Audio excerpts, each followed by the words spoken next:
The Johnny Rock Show, Rockin' 101, The Rock Station. The Johnny Rock Show, our guest, Billy West, the man of a million voices, Bugs Bunny, Doug Funny and Doug, Ren and Stimpy, and almost a million more. And now he's an author, Voice of Versa, Finding My Voices Behind the Mic. Billy West, are you there? Yeah. Yes, you're there. How are you? Hi. How you doing? How are you? Well, it's always good when you're here. I'll tell you why. Because you're a great example. You're a great example of how having a career in radio can lead to so much bigger and better things. Let's hear about the book, and I want to hear about your start in radio. What, in Boston? Yeah, I was in Boston at a FM station named WBCN, and they were, kind of different. They were not afraid to have a playlist that was not the usual. As you know, most people were playing top 40 or middle of the road, and this was a real rock and roll station. But they used to break new acts. You know, they didn't just play classic rock over and over again, and so it felt like there was life there. And I won a contest on the radio.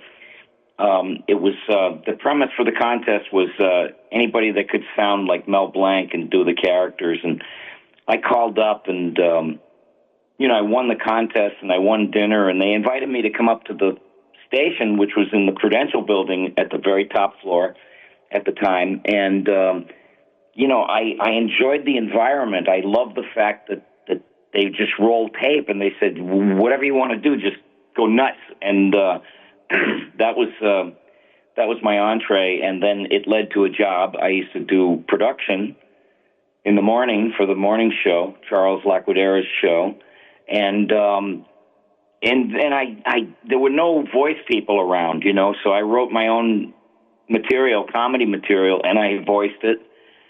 And that's how I cut my teeth, that's where I started.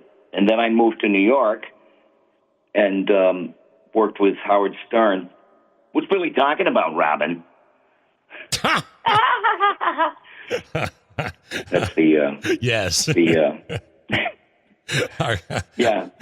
Our guest, Billy West, voice of so many, including Ren and Stimpy, Bugs Bunny, and now author of Voice of Versa, Finding My Voices Behind the Mic.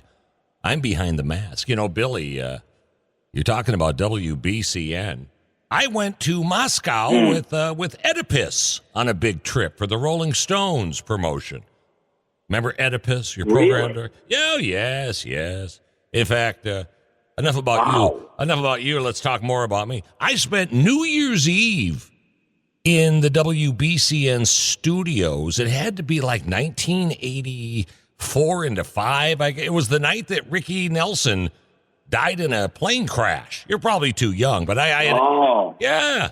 I mean, it was crazy. Station. You probably remember me. I was the guy wandering around with the Coke and a bloody nose. Yes, I do. Oh, of course I remember you. There was like this young Asian kid who would just file the records for Oedipus. It was like a scene out of the end of Boogie Nights with the kid and the firecrackers.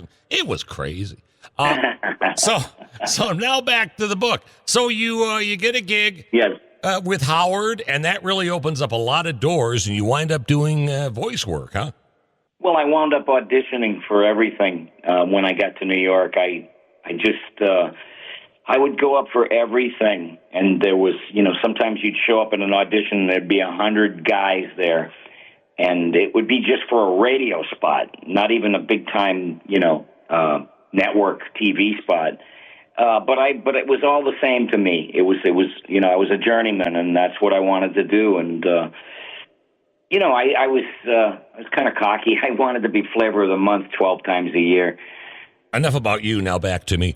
Yes, Howard Stern Show. Yes. I was the first guy to hire Crazy Cabby. Remember Crazy Cabby? Yes.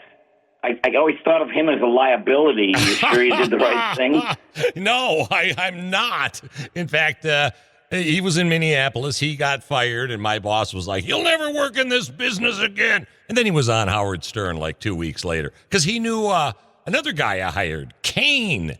He did like afternoons at K-Rock. It's a small business, small world, isn't it? It's crazy. Oh, my God. It sure is. It's insane. Well, congratulations on the book. And you've been doing this a while. Thank you so much. Oh, man, I love. How did you get the Ren and Stimpy gig? That's huge. Well, ABC did a revival of Beanie and Cecil, which was a cartoon from the 60s. And I remember it very well, and they asked me if I would audition for it, and I did. And I was still in Boston. This was 88, and I was flying once a week to Vancouver to record. And then it lasted about 6 episodes, not even, because the guy who animated the show, John Cristofalusi, he began a pattern of self-destruction. And but anyway, he created Ren and Stimpy with a few other people and asked me if I would audition, and I did audition, and I remember the tape that sold the show. He recorded me doing both voices.